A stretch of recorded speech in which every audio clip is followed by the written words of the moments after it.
અમદાવાદ શહેરમાં ભૂવાઓનું સામ્રાજ્ય યથાવત। ગુજરાત વિદ્યાપીઠથી રિવરફ્રન્ટ તરફ જવાના મુખ્ય રસ્તા ઉપર એક મોટો ભૂવો પડ્યો। ભૂવો પડતા અકસ્માત ટાળવા માટે પ્રશાસન તરફથી તાત્કાલિક બેરિકેડિંગ કરવામાં આવ્યું। અમદાવાદના વિવિધ વિસ્તારોમાં ક્યાંક ખાડા તો ક્યાંક ભૂવાઓનું સામ્રાજ્ય જોવા મળી રહ્યું છે, જેના કારણે પીક અવર્સ દરમિયાન વાહન ચાલકોને ભારે હાલાકીનો સામનો કરવો પડી રહ્યો છે। અમદાવાદ શહેરમાં વરસાદે તો વિરામ લીધો છે, પરંતુ ભૂવા પડવાનો જે સિલસિલો છે તે યથાવત જોવા મળી રહ્યો છે। અત્યારે અમે લોકો આવી ગયા છે અમદાવાદના વિદ્યાપીઠથી રિવરફ્રન્ટ તરફ જવાવાળા રસ્તા ઉપર, અને અહીંયા આગળ રસ્તા ઉપર પડ્યો છે ભૂવો। જો કે અમદાવાદ શહેરમાં ખાડા પડવા, ભૂવા પડવા હવે એ બારે માસ થઈ ગયું છે।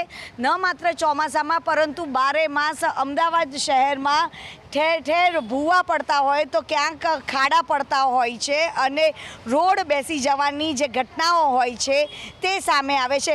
પણ તેમ છતાં જે રોડ અને બિલ્ડિંગ કમિટીના ચેરમેનને તો આખા શહેરમાં માત્ર 25 જ ખાડા દેખાય છે અને તેને પૂરી દીધા હોવાનો દાવો પણ કરતા હોય છે, પરંતુ અમદાવાદમાં એવા અનેક વિસ્તાર છે કે જ્યાં આગળ ઠેર ઠેર ખાડા અને ભૂવા પડવાના કારણે વાહન ચાલકોને તો ભારે હાલાકીનો સામનો કરવો પડતો હોય છે, કારણ કે આ સતત વાહનોથી ધમધમતો આ રોડ છે, કારણ કે રિવરફ્રન્ટ તરફ જવાનો આ રોડ છે અને ત્યાં વચ્ચે જ ભૂવો પડ્યો છે, જેના કારણે વાહન ચાલકોને ભારે હાલાકીનો સામનો કરવો પડતો હોય છે।